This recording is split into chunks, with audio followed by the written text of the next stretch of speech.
Smack Group of Marketing and Sales becomes the official brand ambassador of Queen's Garden.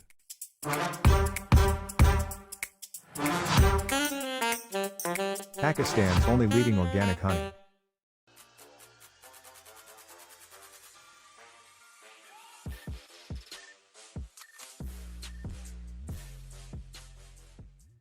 अस्सलाम वालेकुम ख़वातीन और हज़रात, Smack group of marketing and sales. मैं तैयब एजाज़ हूँ। उम्मीद करता हूँ तमाम लोग खैर आफियत से होंगे, जहाँ कहीं भी होंगे अपने अहले खाना के साथ एक अच्छी ज़िंदगी बसर कर रहे होंगे। चैनल को सब्सक्राइब कीजिएगा, लाइक कीजिएगा, कमेंट कीजिएगा, हिट द बेल आइकन करना मत भूलिएगा। डिस्क्रिप्शन पे नंबर्स मौजूद है, मेरा ज़ाती नंबर भी मौजूद है, कंपनी का नंबर भी मौजूद है। किसी भी किस्म की मालूमात के लिए आप डिस्क्रिप्शन पे मौजूद नंबर है व्हाट्सएप कर सकते हैं। ऑफिस लोकेशन भी मौजूद है, ऑफिस एड्रेस भी मौजूद है, चाहे तो आप ऑफिस भी विजिट कर सकते हैं। जैसे कि मैंने कुछ टाइम पहले भी व्लॉग किया था रिगार्डिंग रिंग रोड की कंपल्शन क्यों ज़रूरी है और क्यों जो है वो बनना चाहिए और क्यों नहीं बन रहा है। इसके हवाले से कंप्लीट डिटेल जो है मैंने पहले भी आप तमाम तर लोगों को आगाह किया इस बारे से। करंटली कुछ टाइम पहले जब फॉर्मर प्राइम मिनिस्टर की गवर्नमेंट थी, उस वक्त इन्होंने बाकायदा तौर पे आखिरकार जाके इफ्तिताह भी कर लिया था। 3 साल 3.5 साल के बाद जाके इन्होंने इफ्तिताह किया, और जैसे इफ्तिताह हुआ तो फिर उसके बाद दोबारा जो है गवर्नमेंट चेंज हुई। और फिर जो है हमारे मुल्क में प्रॉब्लम भी यही है कि जब भी पॉलिटिकल गवर्नमेंट चेंज होती हैं तो पॉलिटिकल पॉलिटिकल कुछ बिहेवियर्स होते हैं जो चेंज हो जाते हैं, जो इकोनॉमिकल डिसीजंस को बड़ा फोरकास्ट करते हैं और बड़ा इम्पैक्ट कर जाते हैं। यही वजह है कि जो रिंग रोड बहुत पहले बन जाना चाहिए तब तक नहीं बना, और रिंग रोड कभी से नहीं बन रहा। ये 90s की बात है, 98 से सुनने में आ रहा है कि बनेगा।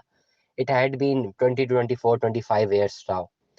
लेकिन एक और चीज़ है, मैं हमेशा एक बात करता हूँ कि as far as political decisions are concerned with the urbanisation impact, जब भी अर्बनाइजेशन इम्पैक्ट होता है और बड़े सिटीज़ में होता है, पाकिस्तान में गिने चुने बड़े शहर गिने चुने रह गए। दुनिया भर में बाकी मुल्कों में बहुत सारे शहर हैं जहाँ से बिजनेस ऑपरेट होता है, लेकिन अगर हम पाकिस्तान की बात करते हैं तो गिने चुने जो बड़े शहर हैं ना, वो कुछ ही रह गए, जिसमें कराची है, लाहौर है, फैसलाबाद, मुल्तान, रहीम यार खान, पेशावर, पिंडी, इस्लामाबाद, बड़े बड़े शहर यही हैं। इसके अलावा चंद एक ही हो जाएंगे। कई सौ शहर हैं और हमारे पास सिर्फ बड़े शहर। मतलब ये बड़े शहर का मतलब ये कि मेजर बिजनेस यहाँ से ऑपरेट होता है, मेजर हाउसिंग सेगमेंट्स यहाँ पे बनते हैं। मुल्तान एक बहुत बड़ा शहर है डेफिनेटली। और पाकिस्तान भर से जितने भी सराउंडिंग के लोग हैं वो बड़े शहरों में आके आबाद होने की कोशिश करते हैं, क्योंकि उनका बिजनेस, उनकी नौकरी, universities, colleges, all the setups, everything, उनको बड़े शहरों में ज़्यादा सहूलियात मिलती हैं। तो जब भी बड़े शहरों में जो कंस्ट्रक्शन इकोनॉमी होती है, as far as the construction economy that has been connected with the government affairs, जो एक कंस्ट्रक्शन इकोनॉमी होती है प्राइवेट सेक्टर की, वो जब भी डिमांड बढ़ती है सप्लाई बढ़ जाती है। जितनी ज़्यादा हाउसिंग की डिमांड होती रहेगी उतनी ज़्यादा सप्लाई बढ़ती रहेगी। लेकिन एक फैक्टर होता है जिसमें इंफ्रास्ट्रक्चर की बात करते हैं। इंफ्रास्ट्रक्चर जो है वो डिपेंडेंट वेरिएबल है, किस पे डिपेंडेंट करता है? गवर्नमेंट अफेयर्स पे करता।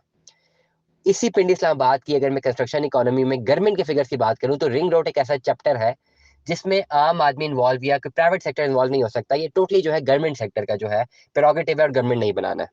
बात लंबी हो रही है, मकसद ये बताना चाह रहा हूँ कि बहुत सारी कॉन्स्पिरेसी थ्योरीज आती थी कि रिंग रोड नहीं बनेगा, और गवर्नमेंट डिसीजन देखे जाए, गवर्नमेंट की जो फॉर्मेलिटीज देखी जाए तो लगता यही था कि यार ये बड़ा स्लो प्रोजेक्ट है, नहीं बनेगा। लेकिन एक चीज जिसमें मैं हमेशा जोर देता हूँ, अर्बनाइजेशन इम्पैक्ट है। अर्बनाइजेशन इम्पैक्ट कुछ टाइम पे लाके गवर्नमेंट को मजबूर कर देता है कि भाई अब यहाँ पे इस पर्टिकुलर कंस्ट्रक्शन इकोनॉमी में ये डेवलपमेंट होनी चाहिए। वही एक जिंदा मिसाल है रिंग रोड की। इस वक्त पिंडी इस्लामाबाद में जो अर्बनाइजेशन इम्पैक्ट, जितनी पॉपुलेशन हो गई है, और 2-3 जो मेन हाईवेज है जिन पे सारा का सारा ट्रैफिक है, एक कश्मीर हाईवे जिसको श्रीनगर हाईवे का नाम दे दिया गया, एक्सप्रेस हाईवे, ये 2 मेन हाईवेज हैं, प्लस एक आपकी जो मेन मरी रोड है। ये 3 बड़ी हाईवेज हैं जिन पे सारा का सारा लोड है। मजबूरी बन रही है कि अब ये सारा का सारा लोड जो है, ट्रैफिक का लोड, कन्वर्ट किया जाए। इसलिए आप देखें, अगर आप इस्लामाबाद में रहते हैं, आईजेपी रोड भी अब बड़ा तेजी से बनते जा रहा है, बन रहा है। हालांकि पिछली गवर्नमेंट में नहीं बन रहा था, बिल्कुल नहीं बनता था, बड़ा तेजी से बन रहा है। बड़ाकू वाले आप उसको फ्लाईओवर को देखें, जो कि बड़ाकू जो एक बिल्कुल मेन चौक है जो आपको फिर इस्लामाबाद को कनेक्ट करता है आपके कश्मीर से और मरी से, तो वो बड़ा वहाँ पे ट्रैफिक होता था। लेकिन मजबूरी बन गई कि वहाँ पे भी फ्लाईओवर बनाना और उसको भी कंस्ट्रक्शन की तरफ लेके जाना। इसी तरह रिंग रोड जो है, अब वो इंफ्रास्ट्रक्चर इकोनॉमी की ना मजबूरी बन रही है कि अब उसको डेवलप करना ही करना है, वरना इतना ज्यादा लोड है। प्लस इस्लामाबाद एक कैपिटल जिसमें तमाम गवर्नमेंट ऑफिस है, डिफेंस के ऑफिस हैं, काफी कुछ है यहाँ पे। तो जब इतनी बड़ी अशराफी एक शहर में रह रही हो तो उनको फिर सुबह शाम ट्रैफिक मिले तो फिर डेफिनेटली एक बोझ तो बनता है, पड़ जाता है गवर्नमेंट अफेयर्स पे कि किसी ना किसी तरह रोड्स को जो है वो मजीद कंस्ट्रक्ट करें, ताकि जो ट्रैफिक की जो है, ट्रैफिक की जो प्रेशर है उसको जो है एग्जीक्यूट किया जाए और उसको डिवाइड किया जाए। इसी सारे प्रेशर को जो मैं बात करूंगा, ये इम्पैक्ट डालने लगा है और रिंग रोड अब डेवलपमेंट की तरफ जा रहा है। इसी का रिजल्ट आप देख रहे हैं कि अभी निगरान हुकूमत ने, पंजाब निगरान हुकूमत ने 1.46 अरब जारी कर दिए हैं, जो कि रिंग रोड की कंस्ट्रक्शन की तरफ है। 3 फेसेस में आएंगे, एक चकबेली की साइड पे है, एक अडियाला की साइड पे और फिर थगिया की साइड पे जाके ये क्लोज होगा। 3 फेसेस पे ये बनेगा और FWO को उसका ठेका दिया गया है। तो डेफिनेटली FWO जब भी कोई इनके पास, जब भी FWO की ये इनकी एक रिप्यूट है कि जब भी प्रोजेक्ट्स इनके पास आते हैं, मोटरवेज आपके सामने है, वो बन भी जाते हैं और एग्जीक्यूट भी होते हैं, और ना सिर्फ बनते हैं बल्कि उनकी सस्टेनेबल डेवलपमेंट भी वो जारी और सारी रहती है। तो इसलिए तमाम तर लोग ये तो जहन में रख लें कि रिंग रोड अब बनने वाला है, regardless of the government affairs. खबरें आती जाती रहती हैं जी, पैसे जारी हो जाए, हो गए, ये हो गया, वो हो गया, regardless of the government affairs, what ever the affair is, what ever the thing is, what ever the thing is. But अब ये बनेगा। अब इस पे जितना ज्यादा शोर्ट इम्पैक्ट आ रहा है, जितना ज्यादा इसके ऊपर प्रेशर आ रहा है, ये बनने जाएगा, क्योंकि एक अर्बनाइजेशन इम्पैक्ट भी है ना, उसने बनना ही बनना है, पढ़ना ही पढ़ना है, उस इम्पैक्ट ने जाना ही जाना है। उसका रिजल्ट ही आएगा कि अब रिंग रोड बनेगा। अब रिंग रोड बनने के साथ जितने भी हाउसिंग सेगमेंट्स आसपास के हैं, जैसे इस पे काम शुरू होता है, उन हाउसिंग सेगमेंट्स पे डिमांड एंड सप्लाई जनरेट होना शुरू हो जाएगी। बड़े हाउसिंग प्रोजेक्ट्स उसके आसपास, नाम इस व्लॉग में नहीं लेते क्योंकि इसकी कीवर्ड्स डिफरेंट है, इसकी बात हम डिफरेंट कर रहे हैं।